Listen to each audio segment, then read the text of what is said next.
चलिए आगे बढ़ते हैं और हमारे साथ हमारे टेक्निकल एक्सपर्ट्स भी एक कर जुड़ेंगे। यहाँ बाजार में सबसे बड़ी गिरावट के कारण की अगर बात करें, एक तो रुपया जिस तरह से हम देख रहे हैं करीब 81 रुपये और 55 पैसे के भी पार ये जाता हुआ दिख चुका है। बड़ा डाउनफॉल यहाँ पर नजर आ रहा है। फेड की जो कमेंट्री आई उसके ठीक बाद हमने देखा क्रॉस दी ग्लोब यहाँ पर करेंसी में इंपैक्ट है। डॉलर इंडेक्स में मजबूती भी एक बड़ी वजह, 114 के लेवल्स पर ये ट्रेड करता हुआ। एफआईएस की 3 दिन की बिकवाली का ट्रेंड, सेलिंग इंटेंसिटी लगातार बढ़ती जा रही है, इस पर भी नजर रखनी होगी। और एक रिसेशन फियर है जो कि बड़ा कंसर्न बिल्टअप होता हुआ। आइए हमारे टेक्निकल एक्सपर्ट्स का स्वागत करते हैं। राजेश पालविया हमारे साथ, नरेश अभी जुड़ गए हमारे साथ, तो थोड़ी देर में कुणाल भी जुड़ेंगे। Naresh, good afternoon. शुरुआत आपसे करते हैं। इतनी सारे फैक्टर्स हैं जो कि बाजार में गिरावट लगातार बढ़ा रहे हैं और ये हफ्ता मंथली एक्सपायरी का है। आरबीआई की मॉनेटरी पॉलिसी कमेटी का अनाउंसमेंट क्या आएगा, इस पर भी नजर रहेगी। बताएं शुरुआत में इस हफ्ते की क्या देख रहे हैं, second half of the markets गिरावट कितनी बढ़ेगी? तो ओवरऑल अगर हम देखें तो जो 17,400 का सपोर्ट था वो ब्रेक हुआ, फिर 17,150 का जो रीसेंट बॉटम था वो ब्रेक हुआ। सो अब नेक्स्ट सपोर्ट लेवल है 16,800, जो जहां पे लास्ट एक ब्रेकआउट हुआ था, तो वो अब एक शॉर्ट टर्म सपोर्ट की तरह रहेगा। और मानना यह है कि अब नया रेंज फॉर्म होगा जहां पे 16,800 से 17,400 का रेंज रहेगा। और हम ये देख रहे हैं कि सुबह में डिफेंसिव स्टॉक्स ऊपर थे, आईटी ने गिरना बंद कर दिया है, तो ओवरऑल एक रेंज फॉर्मेशन होना चाहिए यहाँ पे। अभी कुछ डिफेंसिव जैसे आईटीसी एक्सेट्रा फिर से डे लो पर है। सो ओवरऑल ये इंडिकेट कर रहा है कि हम एक कंसोलिडेशन फेज में जाने वाले हैं। और मोर इम्पोर्टेंटली अगर हम ग्लोबल कंडीशंस देखें तो ग्लोबली मेजॉरिटी इंडाइसेस ने, यूरोप एंड यूएस ने मार्च और जून के लोज ब्रेक कर दिया है। ओवरसोल्ड है काफी इंडाइसेस, सब 30 आरएसआई है। इंडिया अभी भी ओवरसोल्ड नहीं है, काफी दूर है उससे। सो ओवरऑल मानना यह है कि ग्लोबली एक रिकवरी आ सकता है। इस कारण से मेरा मानना है कि 16,800 17,000 एक जोन होल्ड करना चाहिए। बट एक बार ग्लोबल रिकवरी आ जाए तो स्टॉक स्पेसिफिक मोमेंटम में, रिकवरी में, रिवर्सल्स पे ट्रेड कर सकता है। तो तब तक कॉशियस स्टांस ही लेना।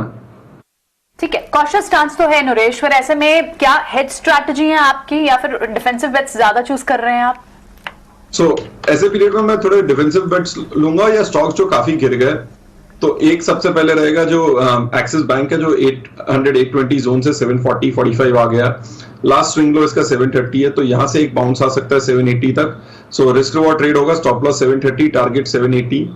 और दूसरा बाय रहेगा डीवीज लैब्स पर, जहां पे एक डिफेंसिव स्टॉक है बट शॉर्ट टर्म ब्रेकआउट दे चुका है 3660 3680 के ऊपर। सो यहाँ पे एक छोटे स्टॉप लॉस 3640 का लेके टारगेट होगा 3900।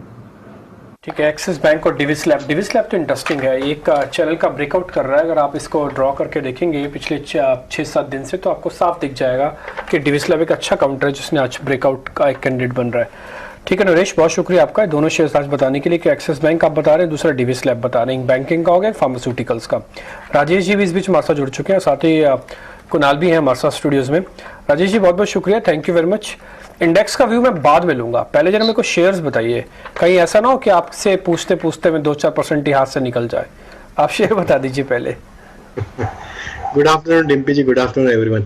सो एक लॉन्ग एक शॉर्ट है, और शॉर्ट में जो स्टॉक है वो ऑटोमोबाइल से टू व्हीलर स्पेस पे बजाज ऑटो को यहाँ पे शॉर्ट करने की सलाह है। स्टॉक में अगर देखें तो जो करेक्शन हमने स्टॉक में पिछले कुछ दिनों में देखा, स्टॉक अब 200 दिन के मूविंग एवरेज के भी नीचे फिसलते हुए दिख रहा है। तो स्टॉक ने अपने short term, medium term, long term moving averages के नीचे आज ब्रेक डाउन करते हुए दिख रहा है। और जिस तरीके से मार्केट में भी ऑलरेडी एक प्रॉफिट बुकिंग का दौर यहाँ पे देखने को मिल रहा है, हमें लगता है बजाज ऑटो यहाँ से और यहाँ पे गिरावट कंटिन्यू कर सकता है। तो हम यहाँ पे 35-40 बजाज ऑटो फ्यूचर शॉर्ट करने की सलाह रहेगी 3645 के स्टॉप लॉस से, और 3540 इसका टारगेट होगा। जहाँ बाइंग करना है वो एफएमसीजी स्पेस से, और उसमें एशियन पेंट हमें काफ़ी अट्रैक्टिव लग रहा है। अगर देखें तो इस तरीके के करेक्टिव मार्केट में भी एशियन पेंट होल्ड आउट करते हुए दिख रहा है। और एफएमसीजी पैक में देखें तो काफी अच्छा बाइंग इंटरेस्ट पिछले दिनों में भी था। अब स्टॉक अपने near term, short term, long term moving averages के ऊपर सस्टेन कर रहा है। जिस तरीके के टेक्निकल स्ट्रक्चर बने हुए एशियन पेंट के, हमें लगता है ये स्टॉक यहाँ से एक अच्छा अप मूव कंटिन्यू करते हुए दिख सकता है। हम यहाँ एक्सपेक्ट कर रहे हैं एशियन पेंट में टारगेट आना चाहिए 3520 तक के। स्टॉप लॉस सजेस्ट करेंगे हम यहाँ पे बाय करने का करीब 3415 का। तो एशियन पेंट बाय करने की सलाह है और बजाज ऑटो पे शॉर्ट है।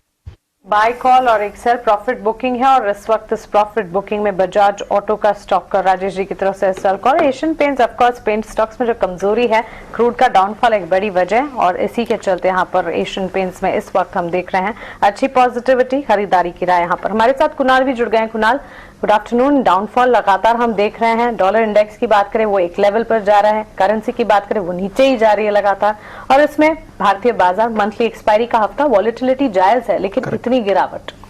देखो मैं तो ये कहूंगा डर में डराना बहुत इजी होता है। तो ऑलरेडी डर का माहौल ऑलरेडी बाहर ग्लोबली हम देख रहे हैं। काफी सारे जो टॉपिक्स है, रिसेशन वगैरह, इनको देख लो, क्रूड को देख लो या फिर आप डॉलर इंडेक्स को देख लो, तो ये माहौल है ग्लोबली। तो उस माहौल में हमारा मार्केट्स भी थोड़ा सा एडजस्ट कर रहा है।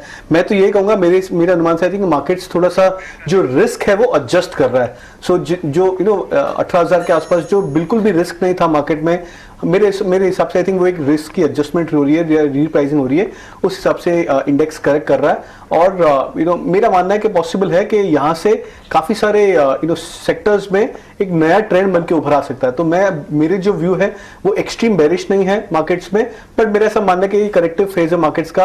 अगर ग्लोबल मार्केट्स और ज्यादा करेक्ट करेंगे तो हम भी शायद थोड़ा सा करेक्ट कर लेंगे। बट जैसे मैं पहले देखा था कि रैली में हमारा मार्केट ने आउट परफॉर्म किया था, करेक्शन में भी हमारा मार्केट आउट परफॉर्म कर सकता है। कुणाल, कौन से स्टॉक्स हैं फिर इस करेक्शन में जो आप सुझाना चाहेंगे? तो मैं अभी भी बाय कॉल सजेस्ट करूंगा, 2 बाय कॉल्स। और मेरा मानना है कि इंडसइंड बैंक यहाँ से भी बहुत ही ज्यादा अट्रैक्टिव लग रहा है, तो मैं इसको रेकमेंड करूंगा बाय के लिए। 1160 के आसपास स्टॉक ट्रेड कर रहा है, तो 1200 के आसपास का टारगेट रख सकते हैं इंडसइंड बैंक में। तो करीबन 1195 का एक टारगेट रखूंगा। स्टॉप लॉस रख सकते हैं 1140 का। और इप्का लैब मेरे अनुमान से आई थिंक बहुत बढ़िया चार्ट बन रहा है, कैंडलस्टिक पैटर्न काफी इंटरेस्टिंग है, ऑलमोस्ट एक डबल बॉटम पैटर्न बन रहा है। इप्का लैब में भी 895 के आसपास ट्रेड कर रहा है स्टॉक, रेकमेंड करूंगा बाय के लिए। 930 का टारगेट रख सकते हैं, स्टॉप लॉस 875। ऑलराइट, तो इप्का लैब और साथ ही इंडसइंड बैंक, इस पे फिर से आपको खरीदारी के मौके ढूंढने चाहिए। अच्छी खासी गिरावट यहां आ चुकी है। ये कुणाल यहां पर 2 स्टॉक्स रेकमेंड करते हुए, ठीक है, शुक्रिया कुणाल ये दोनों स्टॉक्स हमें आज रेकमेंड करने के लिए।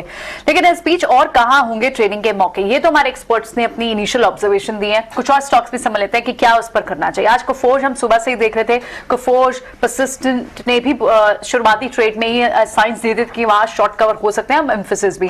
क्या Rajesh ji, mid cap IT, हालांकि ये बहुत ज्यादा कन्विंसिंग लगते नहीं है, 1 या 2 दिन चलते हैं, उसके बाद ये तेजी फ्रिजल आउट भी हो जाती है। बट क्योंकि कॉन्ट्रा ट्रेड्स बहुत सारे निकल कर आए, डिफेंसिव ट्रेड्स भी दिखे फार्मा के, क्या कॉन्ट्रा ट्रेड में आईटी जैसे ट्रेड्स आपको सब यहाँ पसंद आ रहे हैं? तो देखिए, आईटी में जरूर आज एक बाइंग इंटरेस्ट जरूर देखने को बना, बट अभी भी सेटअप देखें तो स्टिल अभी भी यहाँ पे थोड़ी और रिकवरी आना जरूरी है, तभी जाके कहीं ना कहीं एक स्टेबल यहाँ पे बाइंग बनते हुए दिखेगी। जरूर एक पुलबैक का ट्रेड बना है। और मिड कैप आईटी स्पेशली देखें तो जहाँ पे एलटीटीएस, माइंट्री, कोफोर्ज, ये सारे स्टॉक्स में एक अच्छा बाइंग इंटरेस्ट तो जरूर आज के सेशन में देखने को मिला है। हमें लगता है अगर purely pullback point of view से अगर किसी को ट्रेड करना है तो छोटे स्टॉप लॉस से यहाँ पे ट्रेड लिया जा सकता है। बट हमें लगता है कि किसी को लॉन्ग टर्म इन्वेस्टमेंट के हिसाब से देखना है तो इन्फोसिस, टीसीएस काफी अट्रैक्टिव लग रहे हैं। स्टैगर्ड मैनर में बिल्कुल हम यहाँ पे बाय करने की सलाह देंगे। स्टैगर्ड मैनर में इन्फोसिस, टीसीएस को एक्यूमुलेट किया जा सकता है, but not for trading perspective, short long term investment perspective से हमें लगता है कि यहाँ से एक अच्छी अपॉर्चुनिटी बन रही है आईटी स्टॉक्स में एक्यूमुलेट करने के लिए। तो हमारा व्यू यहाँ पे बुलिश है, लेकिन इन्वेस्टमेंट पॉइंट ऑफ व्यू से, not for trading point of view. Okay, ठीक है, तो एक इस पे ध्यान रखिएगा थोड़ा आईटी पे। लेकिन राजेश जी तो यही कह रहे हैं कि थोड़ा और इसको चलने देने। हालांकि हमने सुबह ही इसके बारे में बातचीत भी की थी। हमने तो बाकायदा प्रशांत से पूछा भी था कि आज हम इंट्राडे ले लें, इंट्राडे प्रॉफिट की उन्होंने मना कर दिया था। हमारा भी कन्विक्शन पहले 2-4 मिनट में झूल गया था, लेकिन हाँ, शेयर्स का दम देख के और डाटा देख के ऐसा लग रहा था कि इंट्राडे का सबसे बड़े प्लेयर बन सकते हैं, खासकर इन्फोसिस। और आप देखेंगे, आप निफ्टी के टॉप गेनर्स में से इन्फोसिस एक शामिल है, 2% तक का गेन है। ठीक है, कोई बात नहीं, कि बड़ी अपॉर्चुनिटी होती है लॉस्ट, लेकिन आपको अच्छे शेयर्स सिर्फ पकड़ने हैं सही समय पर, आप आधा युद्ध ऐसे ही जीत जाएंगे। खैर कोई बात नहीं, आगे बढ़ते हैं। रिलायंस इंडस्ट्रीज, ये शेयर क्या राजेश जी इस मुसीबत वाली घड़ी में कुछ कमाल कर सकता है या फिर सुस्त पड़ा रहेगा? सभी लोग ये कह रहे हैं कि जीआरएम्स खराब हैं, सब लोग ये कह रहे हैं कि कुछ प्रॉब्लम्स हैं, क्रूड का नीचे आना भी इसके फेवर में नहीं जाता। ये कुछ कमाल करने वाला है या फिर ऐसे ही पड़ा रहेगा साइड में? सर तो डिम्पी जी, आज की जो प्राइस एक्शन थी वो काफ़ी सरप्राइजिंग रही रिलायंस में। और अब स्टॉक में जिस तरीके से फॉर्मेशन बने, ऑलमोस्ट स्टॉक अपने जुलाई और अगर हम देखें तो मई 2022 के लो के आसपास आके ट्रेड करते हुए दिख रहा है। स्टॉक में अगर देखें तो जो पिछली भी जो करेक्शन हुई थी ऑलमोस्ट 2380 2370 के जोन से ही स्टॉक ने एक बेस बना के वहां से एक अच्छी स्ट्रॉन्ग रिकवरी दी थी 2700 तक की। अब ये स्टॉक अपने वापस से मल्टीपल सपोर्ट जोन के आसपास ट्रेड कर रहा है। तो हमें लगता है कि यहाँ पे क्लोजली मॉनिटर करने होंगे लेवल को कि अगर हम 2370 के नीचे ब्रेकडाउन नहीं करते रिलायंस में, तो यहाँ से एक प्रोबेबिलिटी है कि कहीं ना कहीं थोड़े शॉर्ट के ट्रेड यहाँ पे अनवाइंड होते हुए दिख सकते हैं, जो कि स्टॉक के प्राइस एक्शन में एक पुलबैक यहाँ पे जनरेट कर सकता है। तो यहाँ पे अब यहाँ पे शॉर्ट तो नहीं बनता है, या तो इसका 2370 के नीचे ब्रेकडाउन होने दे तभी शॉर्ट ओपन करें ट्रेडिंग पॉइंट ऑफ व्यू से। बट हमें लगता है कि अगर ये 2370 आज के सेशन में, कल के सेशन में नहीं टूटता है, तो एक छोटे ही स्टॉप लॉस से एक पुलबैक के लिए बाय किया जा सकता है, जो कि पुलबैक में 2440 ये एक लेवल है, इंपॉर्टेंट लेवल है। हमें लगता है वहां तक का पुलबैक इसमें शॉर्ट टर्म में आते हुए दिख सकता है, बट कंडीशनल होगा। 2365 2360 ये स्टॉप लॉस रखने होंगे, बट आज बाय ना करें, कल के सेशन में इसको बाय करना चाहिए। आज देखना होगा कि ये स्टॉक वो अपने लेवल को होल्ड आउट करता है या नहीं करता। ठीक है, तो चलिए रिलायंस पर ये राय इस वक्त सिर्फ और सिर्फ इसे वॉच लिस्ट में डालें, ये राय आपको मिलती हुई, क्योंकि एक लेवल है, इसे अगर होल्ड आउट करता है स्टॉक तो फिर यहां से आगे कन्विक्शन बढ़ता हुआ दिख सकता है। लेकिन ऐसे में हेल्थ केयर सेक्टर पर राजेश जी आपका नजरिया क्या होगा, क्योंकि हम लगातार देख रहे हैं मेट्रोपोलिस हेल्थ केयर जैसे stocks, health care, diagnostic, pharma इन दिनों फोकस में है भी, और पिछले हफ्ते के ट्रेंड को भी अगर देखें, after FMCG health care sector था, फार्मा सेक्टर था जिसने एक इम्पैक्ट दिखाया। क्विकली मेट्रोपोलिस हेल्थ केयर करीब 3% की तेजी के साथ स्टॉक में अपटिक देख रहे हैं हम, इस पर आपसे राय क्विकली लेना चाहेंगे, बताएं। तो बिल्कुल मानसी जी, देखिए मेट्रोपोलिस और लालपाथ लैब ये दोनों ही स्टॉक में एक अच्छा बाइंग इंटरेस्ट आज के सेशन में बनते हुए दिखा है। दोनों ही स्टॉक एक अच्छी बाइंग इंटरेस्ट दिखा रहे हैं। तो हमें लगता है कि मेट्रोपोलिस में जिस तरीके से एक बड़े करेक्शन के बाद स्टॉक के लोअर साइड पे जो सपोर्ट लेके अब जो बाउंस बने हैं उसमें ये 50 day moving average 20 day moving average के ऊपर सस्टेन कर रहा है। हमें लगता है यहाँ पे पुलबैक का ट्रेड जो बना है ये एक्सटेंड होते हुए दिख सकता है। चार्ट स्ट्रक्चर पॉजिटिव है नियर टर्म सेटअप के हिसाब से 1560 1580 तक की अपसाइड मेट्रोपोलिस में आते हुए दिख सकती है। जिनके पास पोजीशन है बने रहना चाहिए। यहाँ पे नया फ्रेश ट्रेड भी अगर लेना है किसी को तो स्टॉप लॉस होगा करीब 1470 के आसपास। सेम अगर हम देखें तो लालपाथ लैब पे भी एक अच्छा मोमेंटम बना है और अब स्टॉक अपने 200 डे मूविंग एवरेज की तरफ बढ़ते हुए दिख रहा है। जिस तरीके से स्टॉक ने अपने 100 डे 50 डे मूविंग एवरेज को रिगेन किया है और जो स्ट्रेंथ पिछले 5-7 सेशन से यहाँ हायर हाई फॉर्मेशन के साथ बनते हुए दिखी है, हमें लगता है लालपाथ लैब भी यहाँ से एक अच्छा मोमेंटम कंटिन्यू कर सकता है। 2660 2680 तक की अपसाइड आते हुए दिख सकती है। पोजीशन में अब यहाँ पे स्टॉप लॉस जो हम सजेस्ट करेंगे वो करीब होगा 2540 का 2540 का। तो चलिए ये रहा आपको हेल्थ केयर डायग्नोस्टिक स्पेस पर डॉक्टर लालपाथ में भी करीब 3% की तेजी और मेट्रोपोलिस में भी हम बढ़त के साथ कामकाज देख रहे हैं। लेकिन इस बीच जहां पर ग्लोबल कंसर्न्स लगातार बढ़ते हुए दिख रहे हैं, मार्केट पर मैक्रो आउटलुक, इकोनॉमी पर नजर कैसी रहेगी, आगे किन लेवल्स पर इकोनॉमी ट्रेड कर सकती है, कौन से फैक्टर्स है जिस पर आपको फोकस करना चाहिए, सब कुछ जान लेते हैं। बताने के लिए हमारे साथ कैश द कियोस्क के जय बाला अब जुड़ गए हैं। मिस्टर बाला, गुड आफ्टरनून, स्वागत है आपका 18 आवर्स स्वदेश पर। अपना समय देने के लिए आपका बहुत शुक्रिया। दुनिया भर में ब्याज दरें बढ़ने से मंदी की आशंका है, जिसका सीधा असर हम इस वक्त बाला देख रहे हैं। डोमेस्टिक मार्केट्स हो चाहे ग्लोबल मार्केट्स हो, वॉश आउट यहां पर ब्लड बाथ देखने को मिल भी रहा है। एक सिचुएशन डेवलप हो रही है जो कि काफी ज्यादा कंसर्न्स बिल्ड कर रही है, काफी ज्यादा तनाव पैदा कर रही है। इस वक्त ग्लोबल मार्केट्स और डोमेस्टिक मार्केट्स में इकोनॉमी के सेंटिमेंट्स आप कैसे देख रहे हैं? ग्लोबल मार्केट्स थोड़ा बैरिश है, इंडिया से ज्यादा बैरिश है, लेकिन इंडिया थोड़ा सा आउट परफॉर्म कर रहा है। लेकिन मेरा ओपिनियन है वो इंडियन मार्केट्स ग्लोबल मार्केट्स का कैचअप हो जाएगा बैरिश साइड से। as long as the Nifty stays above 16,950, it's a bit safe, but my opinion is just a matter of time before the Nifty breaks 16,950. Once that's taken out, we'll have much more bearish action. And I highlighted this to your sister channel ET Now on last Wednesday when the markets were making record highs. I had cautioned against being overly bullish and this was not meant to sustain, and our markets, are doing exactly the same thing. Just one quick thing I would want to ask, concerns जो हैं domestic markets में global से यहाँ पर अगर comparison करें तो domestic markets की परफॉर्मेंस ठीक है, लेकिन आगे भी कॉशियस नजरिया सब कोई एक्सपर्ट्स बता रहे हैं, आपकी राय क्या होगी इस वक्त क्विकली? लॉन्ग टर्म का ट्रेंड बहुत अच्छा है, लेकिन शॉर्ट टर्म में कॉशियस होना चाहिए. The long term trend is still up, but you're going to see little more drag down of the markets in the short term. So and that drag down is not going to be something simple. We're probably going to go back to test the June lows, but that is subject to the first step being the break of 16,900, 16,950 to 16,900. That's going to be the breakup. And the Indian rupee is looking extremely weak. Rupee, is set to hit 82 in the short term and 86 to 89 in the medium term, and the very long term price it to about 96. This is it is not something new. I put this out in 2019. So so the macros are looking a little bit shaky at the moment. ठीक है वाला, बहुत बहुत शुक्रिया आपका, thank you very much आज कार्यक्रम में जुड़ने के लिए, बताने के लिए अपना व्यू पॉइंट. खैर आगे बढ़ते हैं. इस बीच 17,000 की इंपॉर्टेंस बहुत ज़्यादा है. कहा जाता है कि 17,000 के नीचे मार्केट के अंदर गिरावट तेजी से बढ़ सकती है, और अगर 17,000 टिका दिया तो एक छोटा सा पुल बैक हमको मिल सकता है.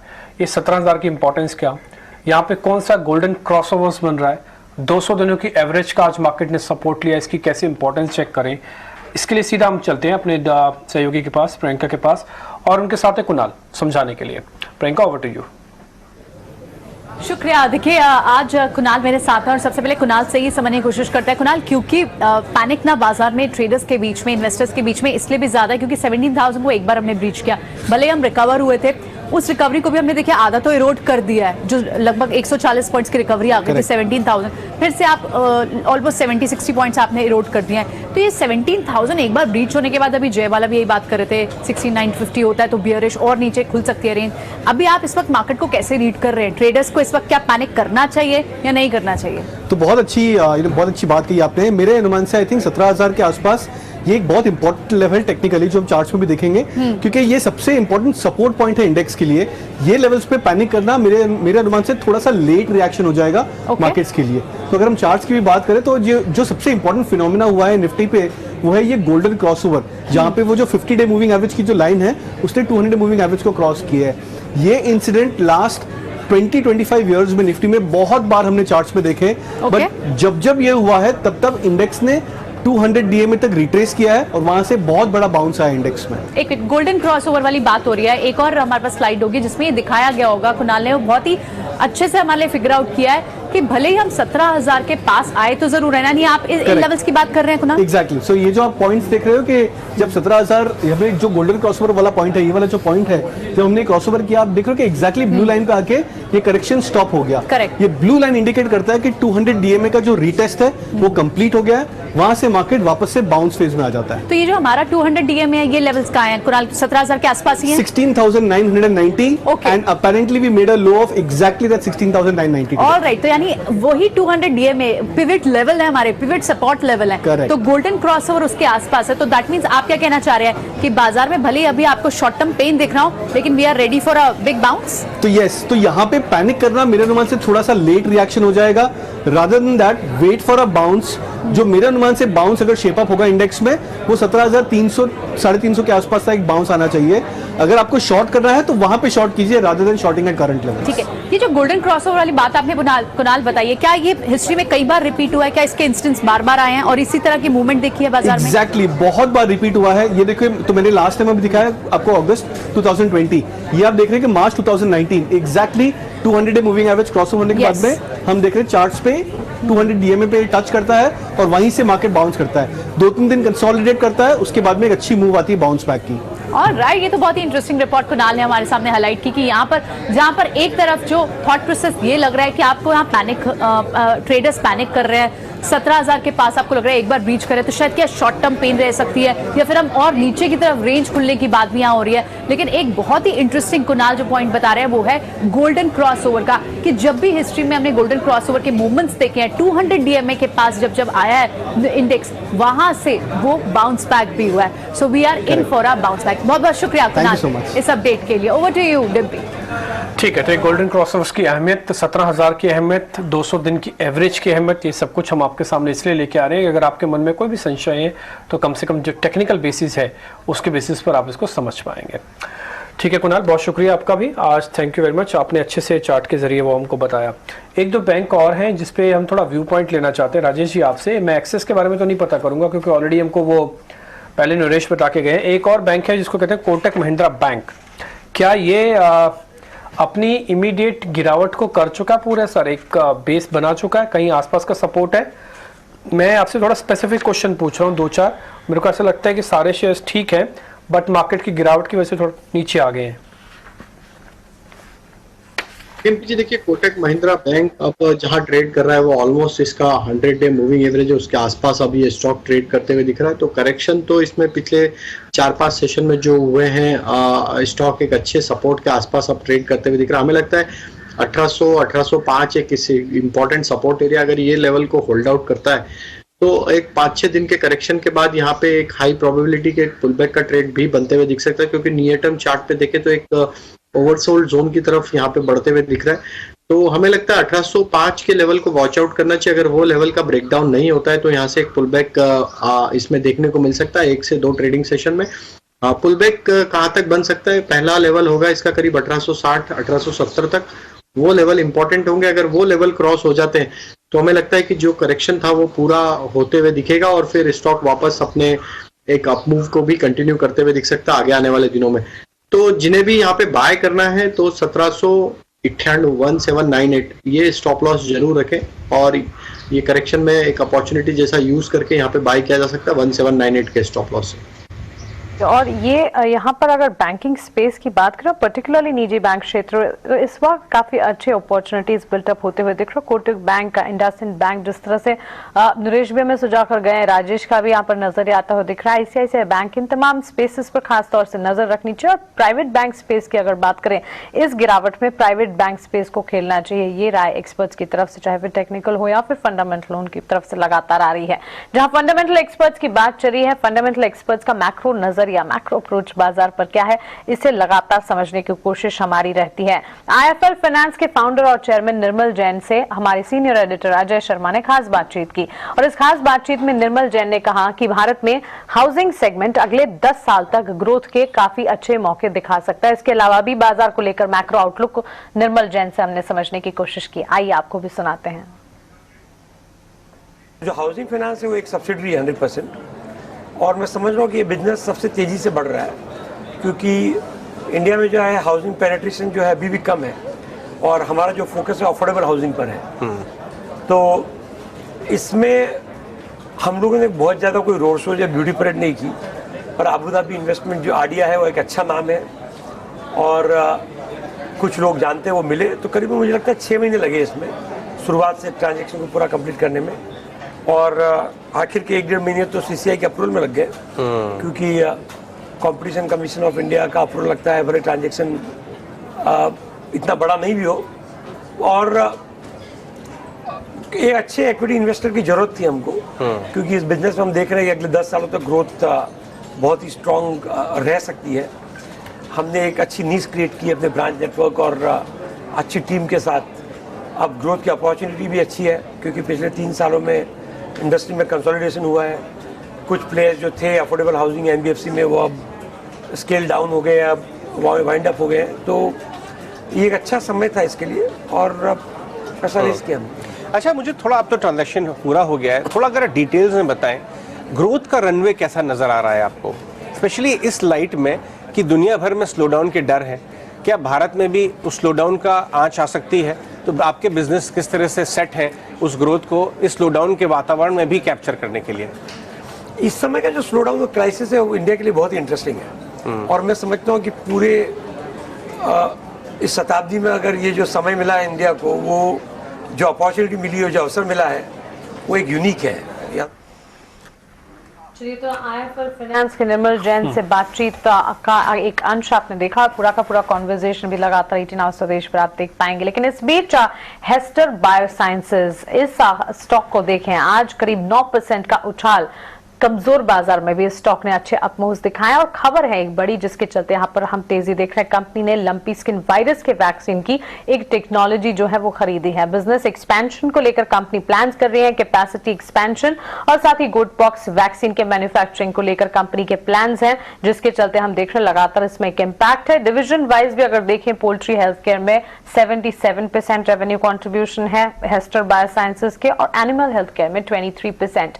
आइए ये नई योजना क्या है, नए कारोबार विस्तार के प्लान्स क्या हैं, ये सीधा समझते हैं कंपनी के मैनेजमेंट से। हमारे साथ हेस्टर बायोसाइंसेस के सीईओ और एमडी राजीव गांधी जुड़ गए हैं। मिस्टर राजीव, गुड आफ्टरनून, स्वागत है आपका 18 आवर्स स्वदेश पर। सबसे पहले तो ये जो नया कारोबार विस्तार प्लान आपने तैयार किया है, लंपी स्किन वायरस के लिए वैक्सीन की टेक्नोलॉजी खरीदी है, इस इनोवेशन पर, इस टेक्नोलॉजी पर आप अपडेट दीजिए।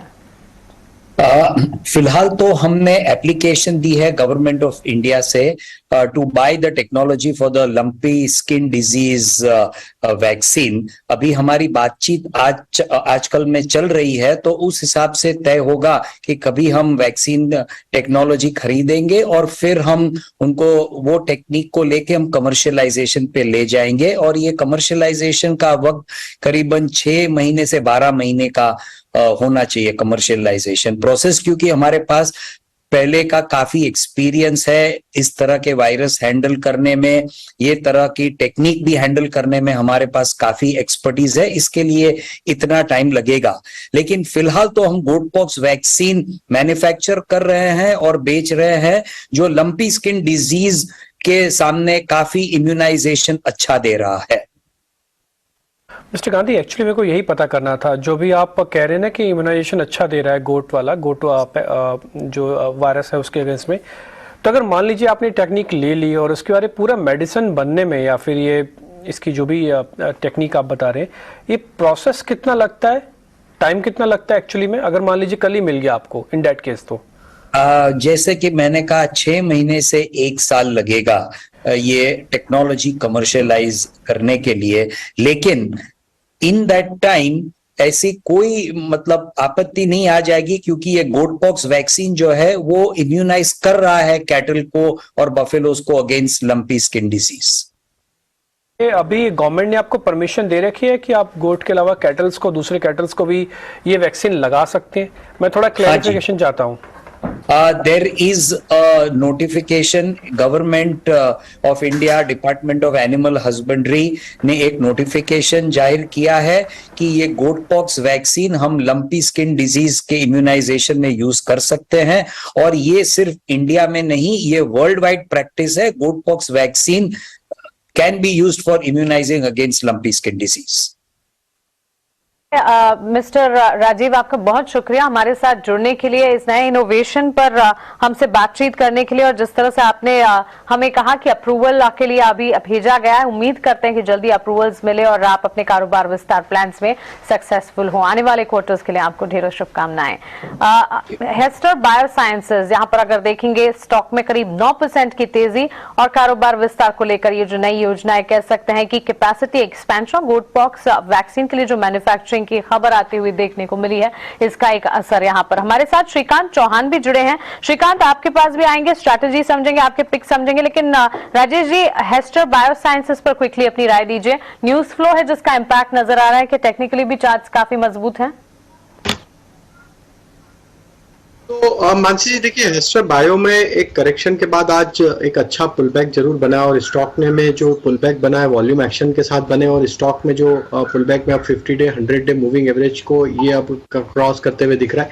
हमें लगता है आज के प्राइस एक्शन में अगर ये स्टॉक 2180 के ऊपर अगर आज क्लोज देता है, तो ये कहीं ना कहीं एक करेक्शन के बाद रिवर्सल का साइन यहाँ पे बनते हुए दिखेगा। तो 2180 यहाँ पे ये लेवल को हम यहाँ पे वॉच करेंगे। अगर इसके ऊपर ये सस्टेन होता है तो फिर नेक्स्ट राउंड ऑफ बाइंग भी इसमें आते हुए दिख सकती है, जो कि फिर 2280 2300 की तरफ भी स्टॉक को लेके जा सकती है।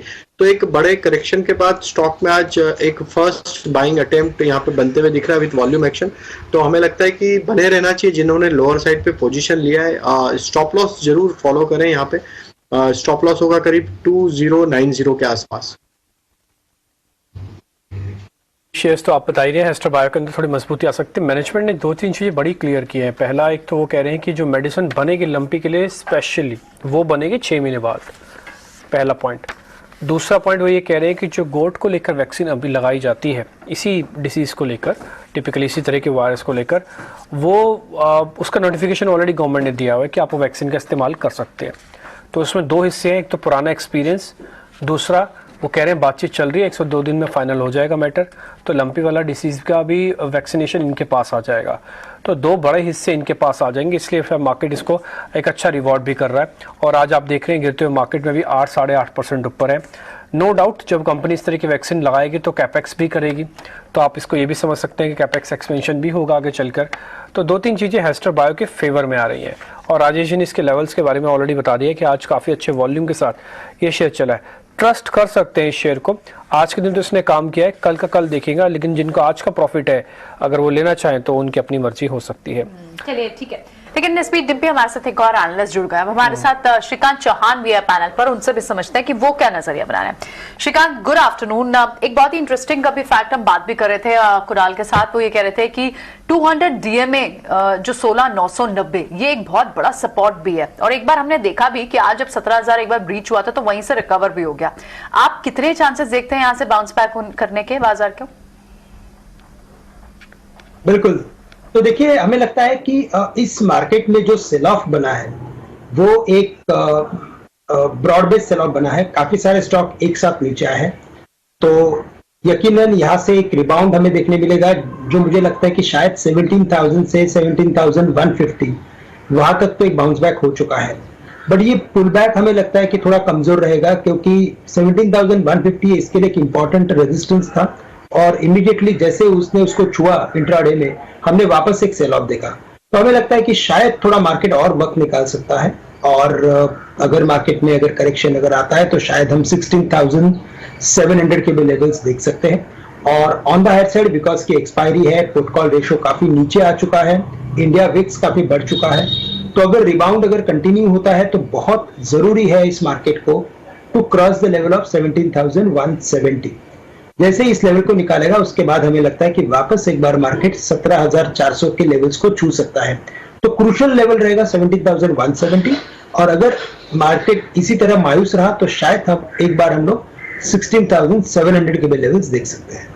16,950, 16,700 ये लेवल्स की बात हो रही है, जो बहुत ज्यादा दूर भी नहीं है, थोड़ा वक्त गुजार सकता है इस वक्त। यानी अब अग्रेसिव ट्रेडर हैं तो आप इन पोजीशंस पर ध्यान जरूर रखें।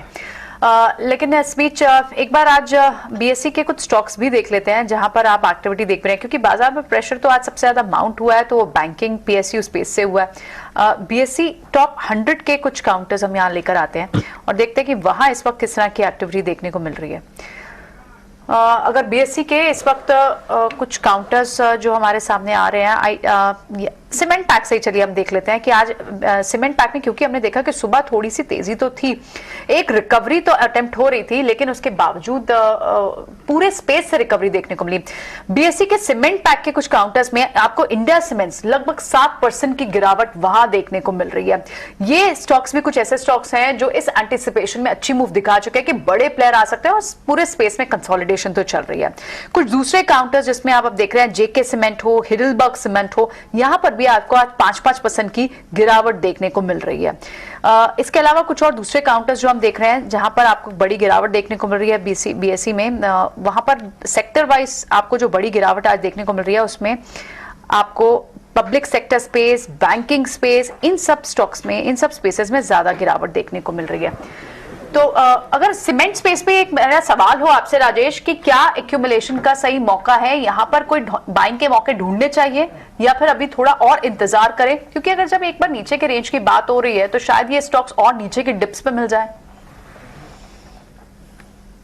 तो प्रियंका जी बिल्कुल देखिए, जिस तरीके से सीमेंट स्पेस में यहाँ पे हमने देखा पिछले दिनों में गिरावट बढ़ते हुए देखी है, तो अभी स्टॉक में नियर टर्म सेटअप के हिसाब से तो वीकनेस बन गई है।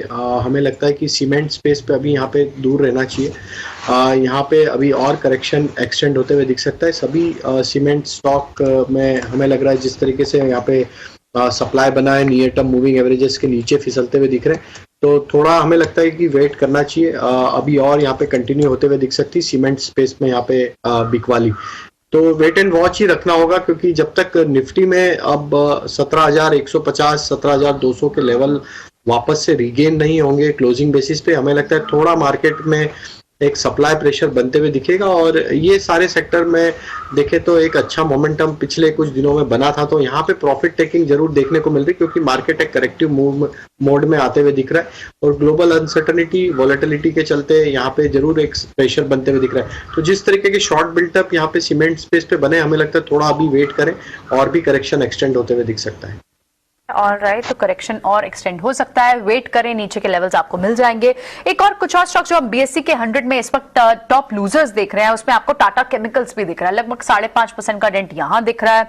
दूसरे कुछ और काउंटर्स में आपको पिरामिल एंटरप्राइज दिख रहा है, यहां पर 7% का डेंट दिख रहा है। ये तो वो स्टॉक्स हैं श्रीकांत जिनमें मूवमेंट अच्छी दिख रही थी, ट्रेडिंग के मौके दिख रहे थे। पिरामिल में तो खैर हम देख रहे हैं कि जब से वो डील फार्मा कारोबार को अलग करने की बात हुई और उसके बाद उसको अलग से लिस्ट करने की बात हुई कि वैल्यू इमर्ज होगी, लेकिन वो मूवमेंट अभी तक नहीं आई थी। लेकिन ब्लॉक डील्स बहुत लगी शुक्रवार को, आप देखें तो वहां यहां पर कई सारे डोमेस्टिक म्यूचुअल फंड से खरीदा भी है इसे। क्या संकेत अभी भी नहीं मिल पा रहे हैं कि जहां से बाउंस बैक आप देख पाए पिरामिल एंटरप्राइज पर? क्या खरीदारी के मौकों के लिए अभी इंतजार करना होगा? बिल्कुल, तो हमें लगता है कि यहाँ पे भी एक सेलिंग प्रेशर तगड़ा बना हुआ है और अगर आज के दिन में अगर देखें तो ये अपने प्रीवियस हाई के काफी नजदीक आ चुका है।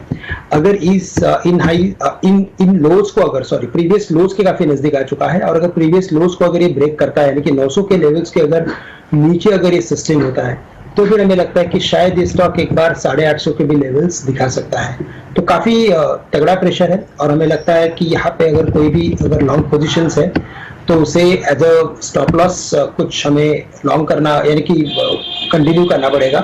आज के जो लोज थे वो तो 869 870 के लोज है, लेकिन अगर आज की क्लोजिंग अगर 900 के नीचे की रही तो फिर हमें लगता है कि ये सेल ऑफ और भी एक्सटेंड हो सकता है।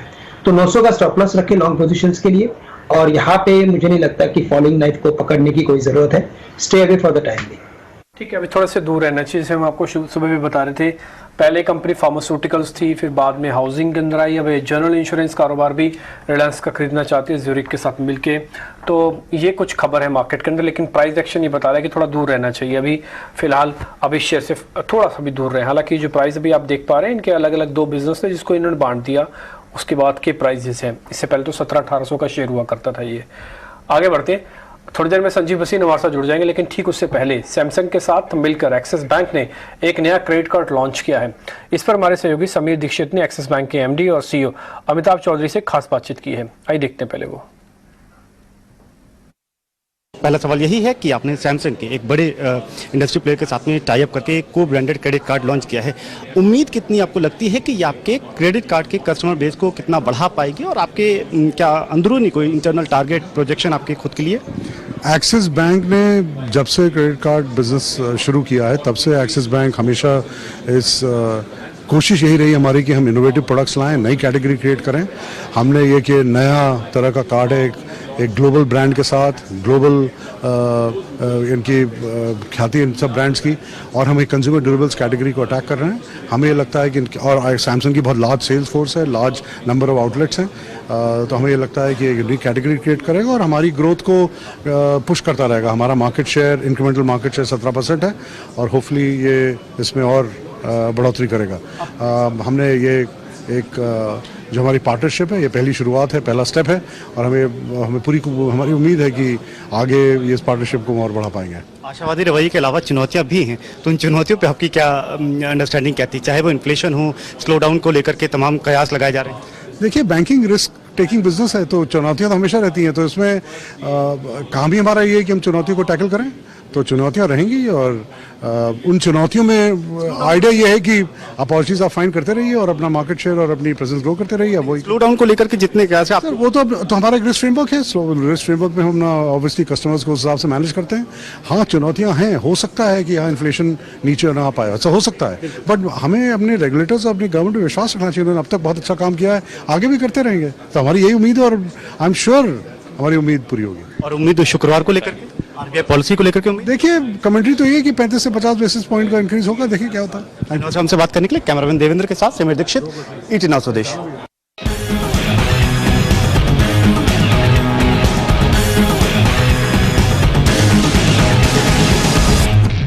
क्या बसीन साहब भी हमारे साथ जुड़ चुके हैं, लेकिन एक्सिस बैंक ने जो कार्ड लॉन्च किया इनका पूरा फोकस इस बार फेस्टिवल सीजन को थोड़ा कैप करना है। बसीन साहब भी हमारे साथ जुड़े हैं। बसीन जी नमस्ते, आप सुबह के जो शेयर्स बता रहे थे जरा उसका एक अपडेट दे दीजिए, और नए शेयर है सर पहले वो भी बता दीजिए। हाँ, सुबह आपको मैंने DLF कहा था, वो अभी भी मैं सोच रहा हूँ कि आपके यहाँ कमेंट्री भी आई है, we are seeing more footballs and more buying interest than pre Covid, so DLF is a buy. UltraTech और इंडिगो कहा था, IndiGo hitting new morning highs and UltraTech is a no brainer, जो मैंने पहले से भी कहा था कि अगर कोकिंग कोल और क्रूड प्राइसेस घटती हैं, UltraTech is the biggest gainer, तो 6800 का टारगेट उसमें कायम है। अब आपके लिए 2 पिक्स हैं, आप कहे तो मैं शुरू करूं। बताइए ना सर, बताइए। हाँ, तो सबसे पहले लीजिए अशोक लीलैंड। देखिए CV सेल्स में आज टाटा मोटर ने भी गाइडेंस दी है, CV बस और इंटरनल जो उनकी छोटी ICE है वो बहुत जो छोटा ट्रांसपोर्ट करती है गुड्स को उठाना, उसमें बहुत ज्यादा ट्रैक्शन है। 154 155 में लीजिए, मैंने पहले भी 140 पे कहा था, न्यू हाई गया था, 175 जाएगा अशोक लीलैंड, 152 रुपए का स्टॉप लॉस रखिए शॉर्ट टर्म के लिए, 164 to 165 का टारगेट। दूसरा पिक है कॉनकॉर। देखिए container and ports are doing the best business because of China one, जितना डिमांड सप्लाई है it is all being routed through India and container corporation is seeing one of the best times ever in its history. तो साथ में government का incentive भी है for them, you know, on the scheme of where they are trying to sell some of the railway line. All that will be very positive for Concor. तो 704.5 में लीजिए, 680 का स्टॉप लॉस, 775 का target on Concor। Okay ठीक है, आपने sir 2 share बता दिए, एक अशोक लीलैंड है, दूसरा कॉनकर। बसीन साहब चलते चलते एक शेयर में आपसे एक सेगमेंट एक्चुअली आपसे पता करना चाहता हूँ, IT। यहाँ पर आप बाय की कॉल दे रहे हैं अभी या फिर थोड़ा सा रुक के देंगे सर? नहीं, बिल्कुल हमारा सिर्फ चालू है HCL टेक महिंद्रा, परसिस्टेंट और कोफोर्स में, और उसको हम बदलेंगे नहीं। ओके, और ये नैस्डैक और जो भी आपकी वीकनेस है, ये मैं आपको ये कह सकता हूं कि before October and Nasdaq will be up 15%, तो be prepared for the rally of a life time which will come in the US market, और हम तो न्यू हाई पे जरूर जाएंगे दिवाली तक।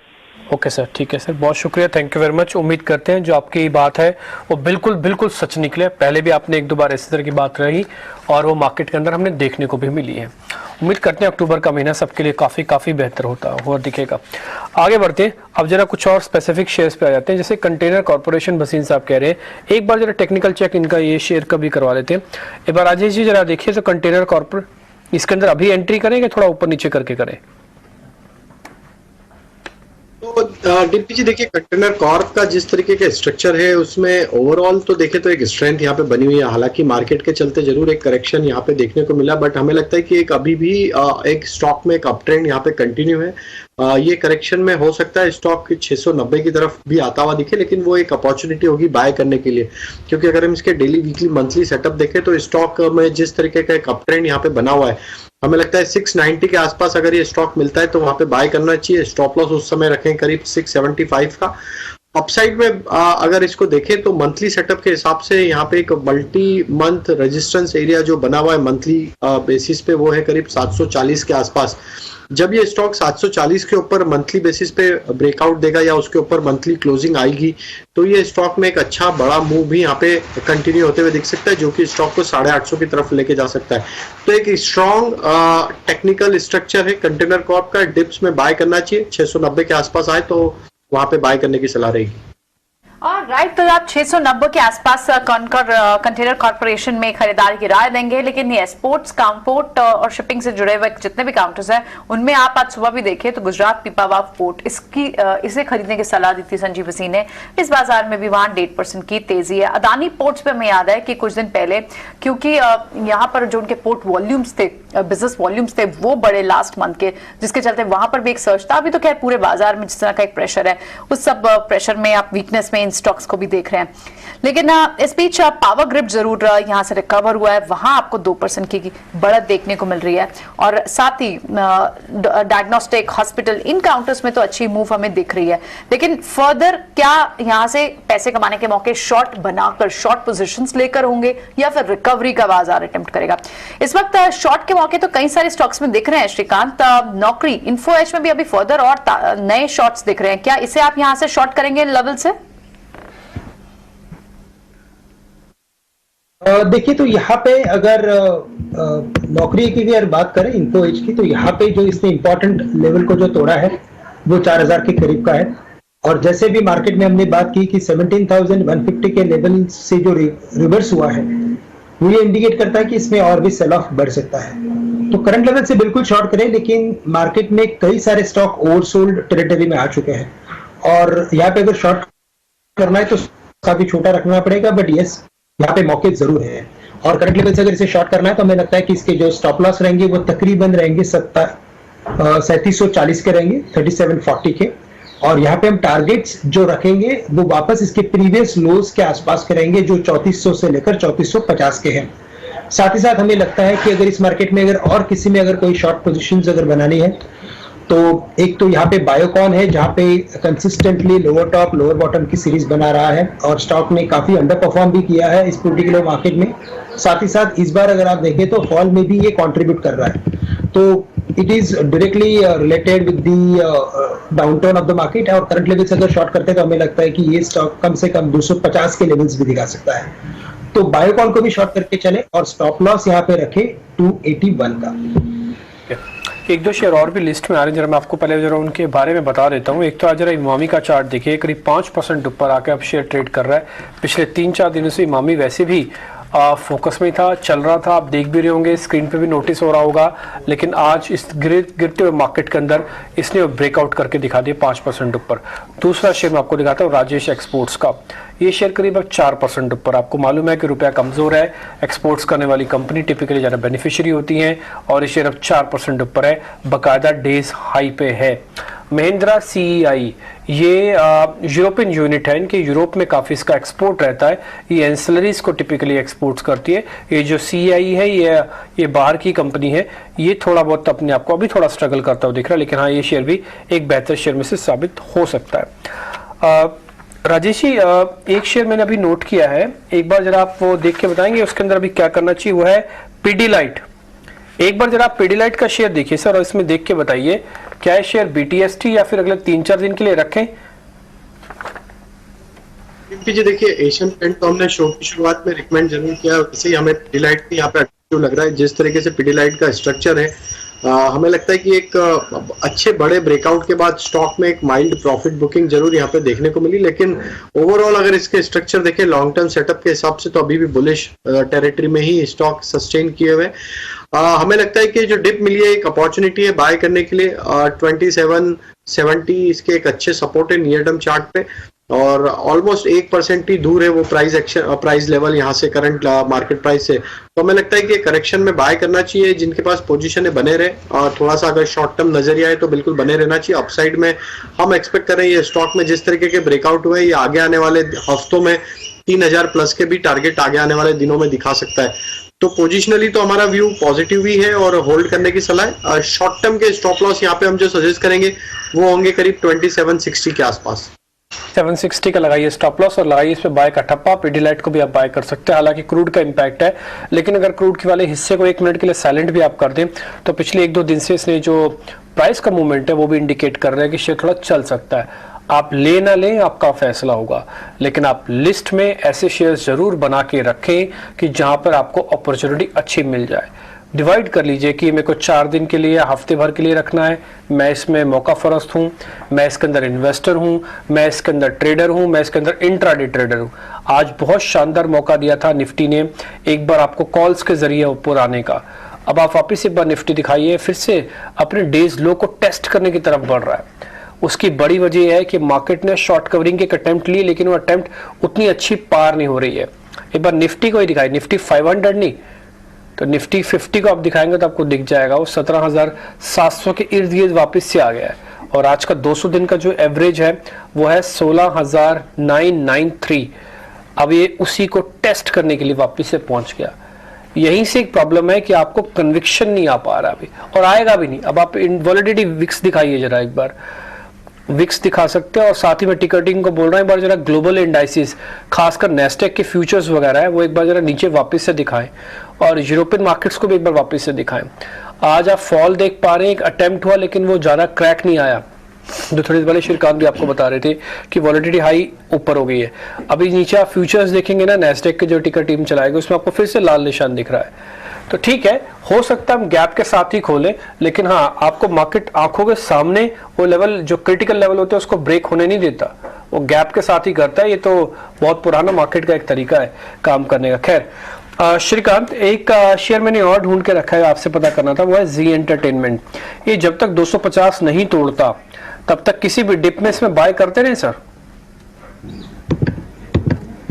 देखिए यहाँ पे भी अगर आप देखें तो एक जो रैली आई थी वो काफी ग्रेजुअल रैली थी, और उस ग्रेजुअल रैली के बाद इनफैक्ट अगर आज के दिन में अगर देखा जाए तो जो सेल ऑफ बना है वो भी उतना ही लिमिटेड है।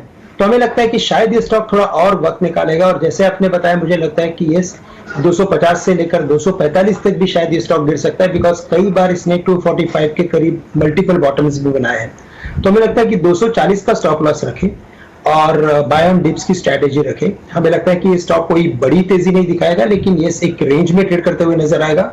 245 से लेकर हमें लगता है कि 280 के रेंज में ये ट्रेड करते हुए नजर आएगा। ये तो गोकुलदास एक्सपोर्ट्स पे बात हो गई, लेकिन इस बीच क्योंकि त्योहारी सीजन अब शुरू हो चुका है और हम देख रहे हैं कि फेस्टिवल डिमांड को लेकर कंज्यूमर ब्रांड से एक बहुत स्ट्रॉन्ग रिस्पांस आ रहा है। पिछले पूरे हफ्ते, इनफैक्ट 2 हफ्तों से हम देख भी रहे हैं कि लगातार कई सारे कंज्यूमर ब्रांड्स ने हमारे चैनल पर आकर ये बात कही है कि उन्हें इस बार फेस्टिव डिमांड बेहद स्ट्रॉन्ग लग रही है। डिम्पी, हमने रेमंड से जाकर एक बार पूछने की कोशिश की थी कि वो कैसे फेस्टिवल सेल्स इस बार देख रहे हैं। एक बार ये व्यूवर्स को भी सुनाते हैं कि उनका ग्रोथ प्रोजेक्शन कैसा है। बिल्कुल, डेफिनेटली एक ट्रेंड तो बड़ा क्लियर है कि 2 साल के कोविड के लॉकडाउन के बाद ये पहला ऐसा सीजन है जिसमें लोग खुल के एक दूसरे के घर जा सकते हैं, मार्केट्स में घूम सकते हैं, शॉपिंग कर सकते हैं, और एक आज़ादी से दिवाली आप और हम ऐसे बात कर सकते हैं, हम ऐसे बात कर सकते हैं और एक आज़ादी से जी सकते हैं और दिवाली मना सकते हैं। Correct. So I think yes, that is a very good sign. तो इसके कारण डेफिनेटली हम एक्सपेक्ट कर रहे हैं कि एक बहुत ही स्ट्रॉन्ग डिमांड क्रिएट होगी, एंड हमारी उम्मीद है कि हम कम से कम 25 से 30% के आसपास ओवर लास्ट ईयर ग्रो करेंगे। वाह, सो ये 25 से 30% का जो ग्रोथ है, जो इंक्रीमेंटल ग्रोथ होगी, इसको मीटअप करने के लिए हम क्या तैयारी करें? आई एम श्योर एक बिजनेस प्लान बना होगा, इन्वेंट्रीज अक्रॉस द सेक्टर्स होंगी, हायरिंग हुई होगी, फैब्रिक क्या ज़्यादा ऑर्डर हुए होंगे, क्या इस बारे में आप थोड़ी हमें और डिटेल्स दे पाएंगे? So definitely I think fabrics हो या अपैरल, अक्रॉस हमने बहुत ही स्ट्रॉन्ग कलेक्शंस डेवलप की हैं, जो कि हमारी डिज़ाइन टीम ने इस बार फेस्टिव सीजन को रखते हुए पहले ही प्लान कर ली थी। सो हमारे अपैरल बिजनेस में जैसे कि कलरप्रेस एक ऐसा ब्रांड है जो चीनोज को इस देश को इंट्रोड्यूस कर चुका है बहुत डिकेड्स पहले, तो हमने एक बहुत ही स्ट्रॉन्ग नई चीनोज कलेक्शन बनाई है which is stain resistance, which is more durable. So that is one example. Similarly fabrics में हम एक नया कलेक्शन लॉन्च कर रहे हैं in suitings called Techno Smart, जो कि परफॉर्मेंस फैब्रिक्स हैं कि आप स्ट्रेच करना चाहें तो आप जैकेट और ट्राउजर्स में normally you can feel much more comfortably आप स्ट्रेच कर सकते हैं। सिमिलरली हमारी शर्टिंग्स में अब वैसे भी कैजुअलाइजेशन एक ट्रेंड तो आप सब जगह देख रहे हैं, प्रीमियम कैजुअलाइजेशन हो गया, लोगों को प्रीमियम भी हो रहा है, हाइब्रिड ऑफिस हो गया है। सो हम अपने रेमंड्स प्रिंट्स में रेमंड्स वाइब्स करके कलेक्शन लॉन्च कर रहे हैं, जिसको हमने डिजाइनर साहिल अनीजा के साथ मिलकर बनाया है। तो बिल्कुल, तो इस त्योहारों के सीजन में कंज्यूमर ब्रांड्स को 25 से 30% तक की ग्रोथ की उम्मीद है कि यहाँ पर पेंटअप डिमांड दिखेगी, और अब इन सब काउंटर्स में हमने मूवमेंट देखी भी है। रेमंड जैसे काउंटर, आदित्य बिरला हो, विजय सेल्स के भी ओनर्स हमारे साथ मैनेजमेंट थे, उन्होंने भी कहा कि one of the best decade में हो सकता है सीजन उनके लिए। तो ये बड़ी एक पेंटअप डिमांड के चलते स्टॉक्स ने अच्छा परफॉर्म किया है, लेकिन क्या आगे भी इनमें परफॉर्मेंस जारी रहेगी? क्या रिटेल काउंटर्स में आपको श्रीकांत इन लेवल्स पे क्या ऐड करना अच्छा लगता है? क्या ये बाइंग के मौके होंगे 5-5, 5.5% अगर ये नीचे मिल रहे हैं काउंटर्स? वी अंडरस्टैंड कि अगर फर्दर और डिप मिलेगा, पर क्या एक पार्ट ऑफ एक्यूमुलेशन अभी हो सकती है और कुछ बाद में? बिल्कुल, तो देखिए यहाँ पे हमें लगता है कि ABFRL जो स्टॉक है यहाँ पे अच्छा परफॉर्मेंस बना है और एक कंसिस्टेंट तेजी बनी थी। नो डाउट कि मार्केट में अगर इतने बड़े सेल ऑफ में अगर ये स्टॉक करेक्ट नहीं होगा तो फिर वो एक सरप्राइज ही हो सकता है इन्वेस्टर्स या ट्रेडर्स के लिए। तो अच्छा खासा करेक्ट हो रहा है, मुझे लगता है कि ये काफी अच्छी बाइंग अपॉर्चुनिटी है। इनफैक्ट इस पर्टिकुलर रिटेल सेगमेंट में 2 स्टॉक हमें अच्छे लगते हैं, एक है ट्रेंट और दूसरा हमें अच्छा लग रहा है वो ABFRL है। वैसे शॉपर स्टॉक भी है, लेकिन वो स्टॉक वैसे काफी थोड़ा सा इनलिक्विड भी है, काफी चल चुका है। बट अगर करंट लेवल से अगर मुझे किसी भी 2 स्टॉक के ऊपर अगर फोकस करना है तो मैं ABFRL के साथ जाना चाहूंगा, जो अभी 318 के करीब ट्रेड कर रहा है। बिल्कुल यहाँ पे 50% खरीदे, अगर मौका मिले और मार्केट में अगर और गिरावट बनती है तो ये स्टॉक 305 या 300 के करीब और खरीदे। हमें लगता है कि ये स्टॉक 400 रुपए के करीब जा सकता है। और साथ ही साथ हमें लगता है ट्रेंड यहाँ पे भी एक लॉन्ग की पोजीशंस बनाई जा सकती है। 1400 के करीब ट्रेड कर रहा है, करंट लेवल से खरीदे, 1350 में और खरीदे। कई बार इसने 1300 के लेवल्स को छुआ है और रिबाउंड किया है। हमें लगता है कि 1300 एक इसके लिए अच्छा बेस बनेगा और ऑन द हायर साइड वापस 1600 से लेकर 1700 के भी लेवल्स ये दिखा सकता है। तो काफी अच्छी डिसेंट अपसाइड समझ में आ रही है ट्रेंड में। करंट लेवल से ट्रेंड को भी लॉन्ग करके चले। ओके, ठीक है। राजेश जी, मैंने आपसे 2 शेयर पता करता हूँ। एक तो मेरे को एक अहम सपोर्ट पे एक शेयर दिख रहा है, वो है स्टार। एक बार आप जरा स्टार का चार्ट लेके आइए। फार्मास्यूटिकल कंपनी है स्टार, ये चलेगा 310 रुपए के आसपास। उसका जो बेस है वो नियर अबाउट ऐसा ही है, 300 रुपए के आसपास का ही है। स्टार हेल्थ नहीं, खाली स्टार, स्टार शासन के नाम से है कंपनी, इसका कोड है स्टार। खाली स्टार लिखेंगे तो आपको दिख जाएगा 350 रुपए का। राजेश जी, आपको मिल गया होगा। एक बार जरा आप मेरे को जरा देख के बताइए इस समय क्या करना चाहिए। क्या 300 रुपए का एक बेस है इसका, इसके नीचे का एक स्टॉप लॉस लगा के इसको एक बार देखें या फिर अभी थोड़ा दूर रहें? डिम्पी जी, देखिए स्ट्रक्चर तो अभी भी वीक ही है। काफी बड़े करेक्शन के बाद स्टॉक में पिछले दिनों में जो मार्केट में रिकवरी बनी थी, तो भी ये स्टॉक में देखें तो एक सब्सटेंशियल रिकवरी नहीं देखने को मिली थी। तो ये दर्शाता है कि स्टॉक अभी भी अपने एक डाउन ट्रेंड को यहाँ पे कंटिन्यू करते हुए दिख रहा है। यहाँ पे हमें लगता है जब तक ये स्टॉक में 350 345 ये लेवल जब तक क्रॉस नहीं होंगे वीकली क्लोजिंग बेसिस पे, ये स्टॉक थोड़ा साइडवेज कंसोलिडेशन में ही अंडर प्रेशर ही देखने को मिलेगा।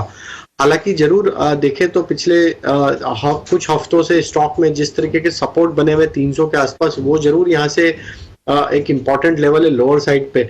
बट अभी हमें लगता है कि जिस तरीके के यहाँ पे टेक्निकल स्ट्रक्चर है, थोड़ा सा अवॉइड ही करें ये स्टॉक को, क्योंकि स्ट्रक्चर वीक है और स्ट्रेंथ यहाँ पे पिछली जो रिकवरी थी मार्केट में उसमें भी कहीं पार्टिसिपेट करते हुए नहीं दिखा ये स्टॉक। तो हमारा व्यू 340 के बाद ही इसमें कोई एक बाइंग करने का रहेगा। अभी अवॉइड करने के लिए हम यहाँ पे हमारी सलाह देंगे। इसको अगर आप अवॉइड करोगे फिर मैं एक शॉर्ट का आपके सामने शेयर रखना चाहता हूँ, वो है कैनफिन होम्स। एक बार जरा आप इसको चेक करो, क्या आप इसको शॉर्ट करोगे क्या कैनफिन होम्स को? सर देखिए शॉर्ट तो किया जा सकता है क्योंकि बड़ा डाउन मूव यहाँ पे हमने इसी महीने में देखा। ऑलमोस्ट 25% करेक्शन स्टॉक में देखने को मिला है और जिस तरीके से स्ट्रक्चर वीक हो चुके हैं, जरूर शॉर्ट किया जा सकता है, लेकिन जो थोड़े हाई रिस्क टेकर ट्रेडर हैं वो ही इसमें पार्टिसिपेट करें, क्योंकि स्टॉक में काफी बड़ा करेक्शन ऑलरेडी हो चुका है, स्ट्रक्चर वीक है। तो हमें लगता है कि डाउन ट्रेंड तो यहाँ पे और एक्सटेंड होते हुए दिख सकता है। 430 तक की भी डाउन साइड की जगह है। अगर थोड़ा पुल बैक मिल जाए इसमें 490 के आसपास तो वो एक अच्छी जगह होगी।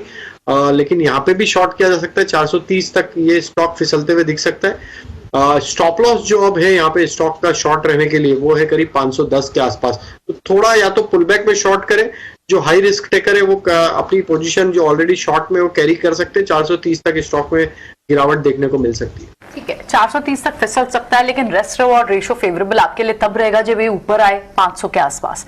ठीक है, लेकिन इस बीच कुछ और काउंटर्स जिनमें बड़ी गिरावट दिख भी रही है। बीएससी के टॉप 100 काउंटर्स के जो बड़े ड्रैगर्स है उसमें आपको एयू स्मॉल फाइनेंस बैंकिंग सबसे पहले दिख रहा है। उसके अलावा आपको ऑटो के कुछ काउंटर्स और स्टील पैक के काउंटर्स दिख रहे हैं। एयू स्मॉल फाइनेंस लगभग 6-6.5% की गिरावट यहाँ है। पिरामिल को भी थोड़ी देर पहले ही हमने डिस्कस किया। इसके अलावा मेटल पैक के हिंडाल्को, वेदांता, एल्यूमिनियम काउंटर्स जो है वहां आपको 6% की गिरावट दिख रही है। आपको गिरावट दिख रही है ऑटो पैक के टाटा मोटर्स 6% की गिरावट वहां है। मारुति सुजुकी लगभग 6% यहां करेक्ट हुआ है। एक बार क्या मारुति सुजुकी, क्योंकि येन की वीकनेस का फायदा और तमाम सारे रीजन जो ऑटो पैक की तेजी के लिए थे, क्या मारुति की 9200 के बाद जो चाल देखने को मिली उसके ऊपर आपने एक रेजिस्टेंस के ऊपर भी बाजार में गया ये मारुति सुजुकी, अब वहां से करेक्ट होके नीचे आया है। यहां पर सपोर्ट ढूंढने की कोशिश करनी चाहिए राजेश। मारुति सुजुकी क्या इन लेवल पे अट्रैक्टिव दिख रहा है या फिर वीकनेस और बढ़ सकती है? तो देखिए प्रियंका जी, ऑटोमोबाइल जरूर एक अप ट्रेंड में बना हुआ है। मारुति ने भी 99,000 9,100 के ऊपर ब्रेकआउट भी दिए, लेकिन वापस से यहाँ पे मार्केट में एक जो करेक्शन आया उसके चलते ये स्टॉक भी फिसलते हुए दिख रहा है। हमें लगता है कि अगर अब यहाँ पे करेक्शन थमता नहीं है निफ्टी का भी और मार्केट का, तो हमें लगता है थोड़ा और यहाँ पे प्रेशर आते हुए दिख सकता है, जो कि स्टॉक को 8700 के आसपास लेके आ सकते हैं। वो एक अच्छा लेवल होगा वापस से स्टॉक को डिप्स में बाय करने का। उस समय हम स्टॉप लॉस रखेंगे करीब 8600 का, तो 8700 अगर मिलता है तो वो वहां पे बिल्कुल हम बाय करने की सलाह देंगे 8600 के स्टॉप लॉस से। और वापस इसके जो हायर साइड के अब रेजिस्टेंस लेवल है वो तो करीब है 9050 9150, ये अपसाइड के टारगेट होंगे। 9150 के ऊपर वापस स्टॉक अपना अप ट्रेंड रिज्यूम करते हुए दिख सकता है। बट हमें लगता है कि मार्केट में जिस तरीके का अभी दबाव बना हुआ है तो थोड़ा ये टाइम लगा सकता है स्टॉक, तो डिप्स का वेट करें, 8700 के आसपास बाय करें, वो एक सलाह होगी। ओके ठीक है। आज मार्केट की आज थोड़ा आपको ना मार्केट थोड़ा बोर भी लग रहा होगा। एक्चुअली हुआ क्या ना, आज हुआ गैप के बाद थोड़ी रिकवरी है, बाजार वहीं आके रुक गया। अब ये कुछ वैसे ही है, ना लेके जाया जाता है ना ही खरीदा जाता है। आप सिर्फ आज बाजार को देखिए और कई बार ऐसे आपको मौके मिल जाते हैं। श्रीकांत आप बताइएगा अगर मैं कहीं गलत हूं तो आप हमको करेक्ट भी कर सकते हैं। कई बार ऐसे मौके मिलते हैं जब आपको क्रिटिकल लेवल के ब्रेक होने या उसके सपोर्ट मिलने के आपको थोड़ा वेट करना पड़ता है। अगर आप जल्दबाजी करेंगे तो एक अच्छी अपॉर्चुनिटी आपसे हाथ से निकल जाती है, तो ये थोड़ा सा आपको वेट करने की जरूरत है। अगर आप इंडाइसिस में काम करते हैं, अगर स्टॉक्स में करते हैं तो बिल्कुल स्टॉक्स को अलग तरीके से देखिएगा। अच्छे शेयर कई बार डिस्काउंट पे भी मिल जाते हैं इस तरह की गिरावट के बाद, तो अच्छे शेयर छांट के हमारी कोशिश तो है कि हम आपके सामने रख रहे हैं। श्रीकांत आपकी तरफ से BTST के सौदे जरा बता दीजिए। अब 3:15 बज चुके हैं तो लास्ट 15 मिनट में वही पकड़ते हैं। बिल्कुल, तो डिम्पी जी आपने सही कहा कि जब मार्केट अगर एक बड़े सेल ऑफ में आता है और एक इंपॉर्टेंट सपोर्ट्स के करीब, जैसे कि आपने थोड़ी देर पहले कहा कि 200 डेज सिंपल मूविंग एवरेज के करीब ये मार्केट आ चुका है, लेकिन रिबाउंड हमें नहीं देखने मिल रहा है। ऐसे मार्केट में या जहां पे ग्लोबल इवेंट्स या ग्लोबल न्यूज फ्लो हावी हो रहा है मार्केट के ऊपर, वहां पे हमें लगता है कि थोड़ा मार्केट में एक रिवर्सल फॉर्मेशन का इंतजार करना काफी जरूरी है। नो डाउट कि आज मॉर्निंग में हमने अच्छा खासा एक मौका लिया था, 17,000 के करीब कुछ लॉन्ग पोजीशंस बनाई, 17,150 के करीब उसे एग्जिट भी कर लिया क्योंकि इंपॉर्टेंट रेजिस्टेंस बन चुका था वो लेवल। लेकिन करंट लेवल से हमें लगता है कि जब तक कोई रिवर्सल फॉर्मेशन ना बने तब तक हमें लगता है कि थोड़ा पेशेंस रखिए। ब्रॉडर मार्केट का फॉर्मेशन, ब्रॉडर यानी कि मेरा बोलने का मतलब है कि यहाँ से 3 से 6 महीने का अगर व्यू लेते हैं तो ये मार्केट काफी अच्छा है, और ये जो करेक्शन आता है, ये जो करेक्शन आ रहा है उसमें आपके लिए काफी अच्छे बाइंग के मौके वापस बनेंगे। अगर BTST के बेसिस पे अगर मुझे कुछ लेके जाना है तो हमें लगता है कि L&T, लार्सन एंड टुब्रो को करंट लेवल से खरीदें, क्योंकि ओवरऑल इस स्पेस में काफी सारा एक्शन है और हमें लगता है कि L&T यहां से वापस एक बार 1920 से लेकर 1930 के लेवल्स दिखा सकता है। आज के वीकनेस में भी इसने काफी अच्छी तेजी बनाई थी। करंट लेवल से अगर मैं लॉन्ग करता हूं तो यहाँ पे मैं स्टॉप लॉस रखूंगा एट 1820, तो 1820 का स्टॉप लॉस रखे 1920 1930 के टारगेट्स के लिए।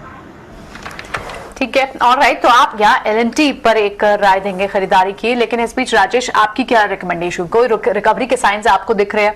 इंडेक्स आपको लगता है कि अगर आज 17,000 के ऊपर बंद होने में कामयाब होता है तो यहाँ से एक बाउंस बैक कल के लिए देखा जा सकता है, या फिर आप अभी अवॉइड करेंगे इंडेक्स पर ट्रेड लेना? नहीं प्रियंका जी, देखिए 17,000 पर एक साइकोलॉजिकल लेवल है, इसके ऊपर बंद होवे या उसके नीचे बंद होवे उससे, क्योंकि डेटा में अभी भी जिस तरीके से वीकनेस बनी हुई है, हमें नहीं लगता कि अगर 17,000 के ऊपर भी बंद होंगे तो रिकवरी अभी यहाँ से प्रिडिक्ट करना कि कल के सेशन में रिकवरी होगी वो थोड़ा डिफिकल्ट है, क्योंकि हमें लग रहा है जिस तरीके से अब ग्लोबल क्यूज को यहाँ पे मार्केट वेट देते हुए दिख रहा है, तो जब तक हम ग्लोबल मार्केट में कहीं रिकवरी या स्टेबिलिटी के साइन नहीं देखेंगे, हमारा मार्केट भी उसी को फॉलो करते हुए दिखेगा। तो अभी रिकवरी के लिए तो हमें ग्लोबल न्यूज फ्लो ही को फॉलो करना होगा, और जिस तरीके से वहां पे एक अनसर्टनिटी का माहौल है और जिस तरीके से प्रेशर वहां से बनते हुए दिख रहे हैं, तो ये हमारे मार्केट को भी इम्पैक्ट करते हुए दिखेगा। तो अभी यहाँ से निफ्टी पे थोड़ा सा डिफिकल्ट है, रेंज ओपन हो चुकी है लोअर साइड की, ऑलरेडी हम ऑलमोस्ट अब 200 डे मूविंग एवरेज के आसपास ट्रेड करते हुए दिख रहे हैं, तो ये एक जस्ट 17,000 एक साइकोलॉजिकल लेवल है। अब लोअर साइड की रेंज जो ओपन हो चुकी है वो करीब 16,800 तक लोअर साइड की रेंज ओपन है, और ऊपर में जैसा हमने बताया 17,200 250 ये लेवल जब तक अब क्रॉस नहीं होंगे, कंफर्ट जिसको बोलते हैं मार्केट में, वो अभी यहाँ पे देखने को नहीं मिलेगा बायर्स को। तो बायर्स का कंफर्ट वापस से जो बनेगा मार्केट में वो 17,250 के ऊपर ही यहाँ पे एक सस्टेन्ड बाइंग जिसको बोलना चाहिए, बाइंग कंफर्ट बनते हुए दिखेगा। तो 16,800 से 17,250 रेंज में प्ले करना चाहिए मार्केट कुछ समय के लिए, और आइदर साइड ब्रेकआउट या ब्रेकडाउन फर्दर यहाँ से डायरेक्शन डिसाइड करेगा।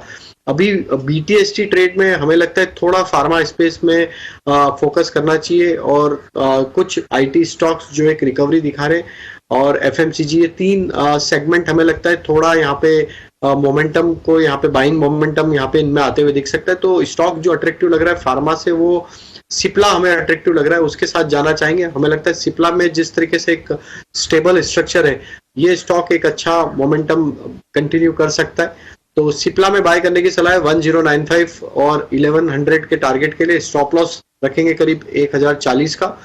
और FMCG में जैसे बात करी हमने एशियन पेंट पे, तो वो स्टॉक को हम यहाँ पे कैरी करने की ही सलाह देंगे। शो की ओपनिंग में हमने रिकमेंड जरूर किया है। हमें लगता है कि अभी भी यहाँ पे अपॉर्चुनिटी है बाय करने की, और ये स्टॉक एक मोमेंटम कंटिन्यू कर सकता है। तो एशियन पेंट पे हमारा व्यू बुलिश है। 3520 तक की अपसाइड एक्सपेक्ट कर रहे हैं। 3400 के स्टॉप लॉस से एशियन पेंट पे बाय करने की सलाह रहेगी। बात बिल्कुल आपकी ठीक है। एशियन पेंट आज काफी अच्छा शेयर है, हालांकि इसने अपने प्रॉफिट्स को इरोड भी नहीं किया, अभी भी 1% ऊपर ही है। आप 17,000 के बेहद करीब आके आज आप क्लोजिंग करने की तैयारी कर रहे हैं। ये 17,200 के ऊपर भी आज क्लोज नहीं कर रहा, 17,000 के नीचे भी क्लोज नहीं कर रहा। तो इसका मतलब यह है कि मार्केट के अंदर अभी भी जो जिसे कहते हैं ना कंफ्यूजन, और वो ग्लोबल मार्केट्स को थोड़ा देखना चाहेगा और कुछ इंडिकेटर्स को इसके अंदर डाइजेस्ट करना चाहेगा, वो भी समय लगेगा। आप इतनी बहुत जल्दी ना करें। और राजेश जी की बात मैं 100% एग्री करता हूं कि ये 17,000 बात 17,000 की नहीं है, बात 16,800 की भी है। अगर किसी को ऐसा लग रहा है कि मेरे को एवरेज कर लेना चाहिए, मेरे तो 17,800 का 900 का खरीदा हुआ है, तो मेरे को 800 पॉइंट नीचे आके निफ्टी पे कुछ एवरेज करने का मौका मिल रहा है। आप 200 पॉइंट और कुशन भी है आपके पास अभी भी, तो हो सकता है आपको 100-150 पॉइंट और सस्ता मिल जाए। तो इसको आप क्रिटिकली वॉच कीजिएगा। एक एक शेयर को इस समय बचाना, अपने पैसे को रखना ढंग से, अपने पोर्टफोलियो को मैनेज करना, ये है। नहीं खरीदिए नया शेयर, मैं तो कह रहा हूं मत खरीदिए आप नया शेयर भले। हाँ, कभी कभार no trade is also a trade. Actually market इस समय ये है कि आप अपने सौदों को बचा जाएंगे तो भी जीत जाएंगे। और मैं आपको बता रहा हूं, अगर आपके अच्छे शेयर आपके सिस्टम में पड़े हों, और अगर बसीन साहब की बात सच निकल जाए कि अक्टूबर के अंदर आप नया हाई भी बना देंगे, तो फिर आपको नए शेयर लेने ही क्यों, आपके अपने शेयर ही आपको प्रॉफिट आ जाएंगे। आप क्यों कटने दे रहे हैं उनको, सिर्फ मार्जिन की वजह से कि हाँ मेरे लीवरेज ले रखा है और मेरी मार्जिन की प्रॉब्लम है। जल्दबाजी नहीं, थोड़ा सब्र रखिए। ये बाजार में भी बुल फेस खत्म नहीं हुआ, ये बात भी ध्यान रखिएगा। खैर आगे बढ़ते हैं। 2 शेयर तो आपको मिल गए होंगे BTST के, फिर भी सिप्ला, एशियन पेंट्स, जिनके पास है उनको अच्छी बात है, जिनके पास नहीं है अगर लो वॉल्यूम के साथ काम कर सकते हैं तो कीजिएगा।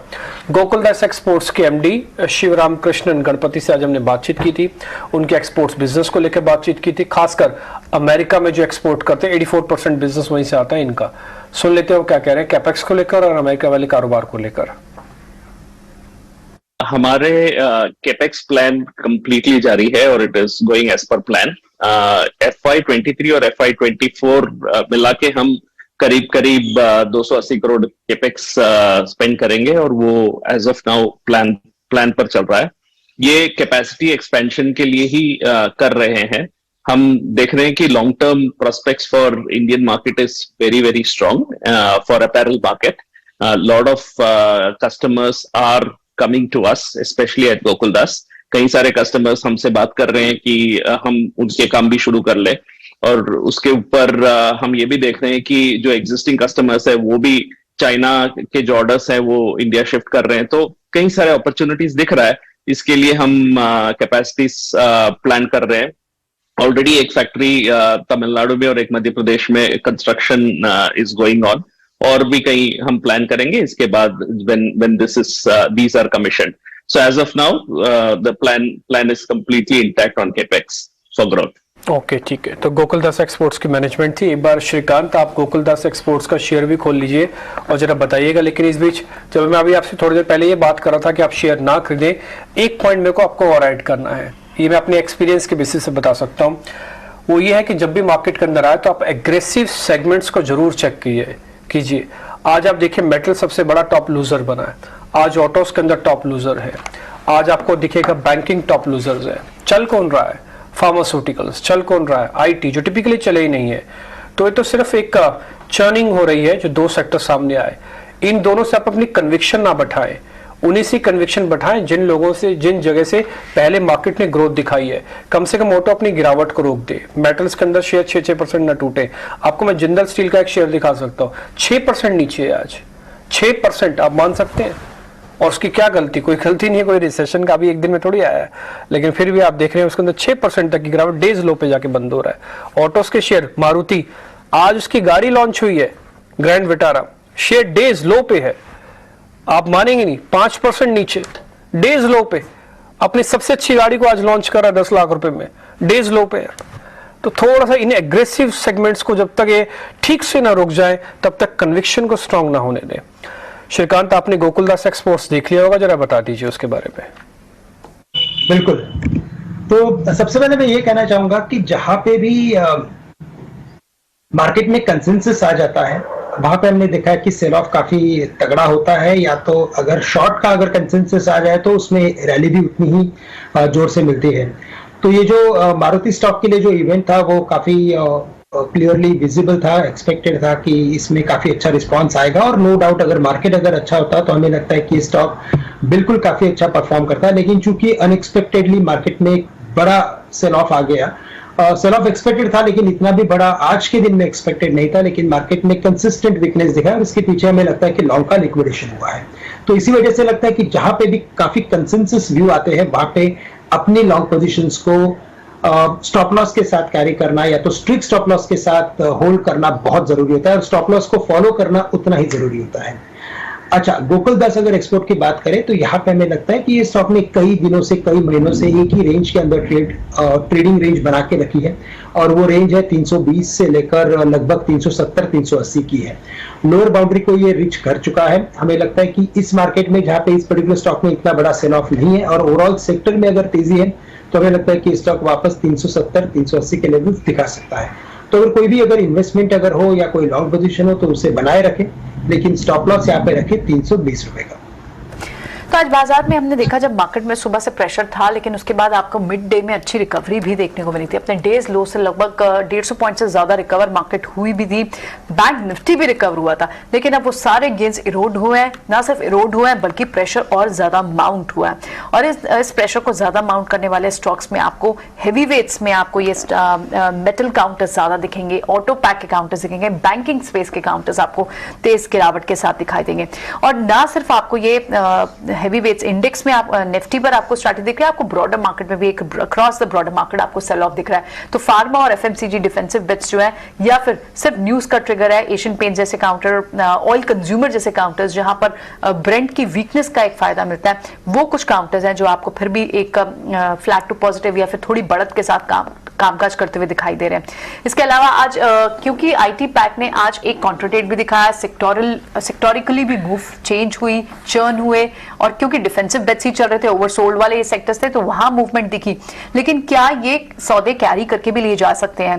राजेश, आप क्या सलाह देंगे? एचसीएल टेक हो या टीसीएस हो या फिर मिड कैप आईटी के काउंटर्स हो, आपको लगता है कि यहाँ पर अभी फिलहाल इनकी फर्दर ऊपर की कॉल्स में बाइंग देख रहे हैं, या ओपन इंटरेस्ट इतना बड़ा है कि इन्हें कैरी फॉरवर्ड ट्रेड किया जाए, या अभी भी कन्विक्शन स्ट्रांग नहीं है स्ट्रीट में? देखिए, ट्रेंड तो अभी भी स्ट्रांग नहीं है, थोड़ा जरूर बाइंग बना है लोअर साइड से, बट स्टिल हमें लगता है कि अपनी वो नहीं है, थोड़ा वेट ही करें। तो थोड़ा वेट करने की सलाह होगी। लेकिन इस बीच आप बाजार में आप देखें तो बड़ा प्रेशर कहां से आया? आज दिन भर में आप अगर प्रेशर देखेंगे तो आपको बड़े गिरने वाले पहले काउंटर्स, अगर आप निफ्टी के ड्रैगर्स की बात करें, अदानी पोर्ट लगभग 6.5% की ड्रैगर, आपको ऑटो पैक के वो काउंटर्स जिनमें अच्छी मूव आ रही थी लगातार, मारुति जैसे काउंटर, वहां पर आपको 6% की गिरावट, टाटा मोटर्स आज 6% के साथ गिरा हुआ है। एल्यूमिनियम काउंटर्स, दोनों ही काउंटर्स आपको हिंदाल्को हो, वेदांता हो, इनमें बड़ी गिरावट देखने को मिली है। आईटीसी इनफैक्ट शुक्रवार तक आपको गेन्स के साथ ट्रेड कर रहा था, इनफैक्ट बीटीएससी ट्रेड्स थे, लेकिन आज वहां पर भी 4% का सेल ऑफ आप देख रहे हैं। बढ़ने वाले काउंटर जो हरे निशान में इस वक्त बंद होकर जा रहे हैं, उसमें आपको सबसे ऊपर दिख रहे हैं counters like Nestle India, Infosys, HCL, और साथ ही pharma counters like Divi's lab. तो फार्मा हो, एफएमसीजी हो, आईटी का प्ले हो, ये फिर भी काउंटर्स में आपको मूवमेंट देखने को मिल रही है। इसी तरह से अगर आप मिड कैप की भी बात करें तो वहां पर भी आपके कौन से काउंटर्स बढ़ने वाले हैं? बढ़ने वाले काउंटर्स में आपके लिए यही काउंटर्स दिखेंगे, इमामी हो गया, इक्का लैब हुआ, या फिर डॉक्टर लाल पाथ लैब जैसे काउंटर्स हुए। कोफोर्ज, LTTS, आपके मिड कैप IT में कुछ काउंटर हुए, एम्फोसिस जैसे काउंटर्स हुए जहां पर आप बढ़त देख रहे हैं। बड़ी गिरावट मिड कैप स्पेस में भी आई है, तो वो टाटा केमिकल्स जैसे स्टॉक में, महिंद्रा फाइनेंशियल, ये लगभग 20% से ज्यादा की 2 दिन में डेंट झेल चुका है stock on the basis of news flow. और आप पूरे पैक्स में वीकनेस है, सभी सेक्टर्स में वीकनेस है, तो इस पर भी दबाव और बढ़ रहा है। JSPL जैसे काउंटर 6.5%, ओबरॉय रियलिटी एक अच्छी पिक थी, पिछले हफ्ते अच्छा परफॉर्म भी किया और इस पर रिकमेंडेशन भी थी, वहां पर भी 6% की गिरावट है। इनफैक्ट पिछले हफ्ते आप अगर पूरे हफ्ते के 3 दिन, लास्ट के 3 दिन को अगर छोड़ दें तो जिन स्टॉक्स में, सेक्टर्स में अच्छी मूव आ रही थी, उन्होंने सबसे ज्यादा गिरावट भी दिखाई और डिफेंसिव बेट्स थे जो पिछले हफ्ते वीकली गेन के साथ गए। तो जो चर्निंग डिफेंसिव FMCG पैक में देखने को मिल रही है वो आज भी क्लियरली कंटिन्यूड है सोमवार के दिन भी।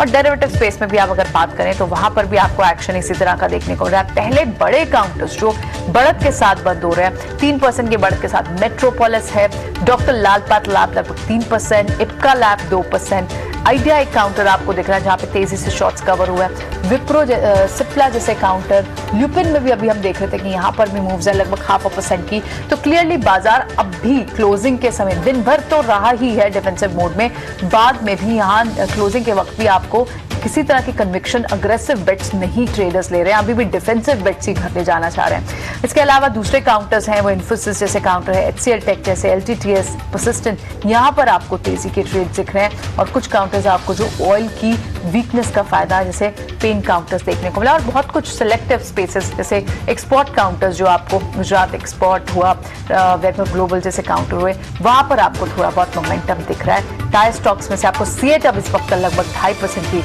बढ़त के साथ बंद होते हुए दिखाई दे रहा है।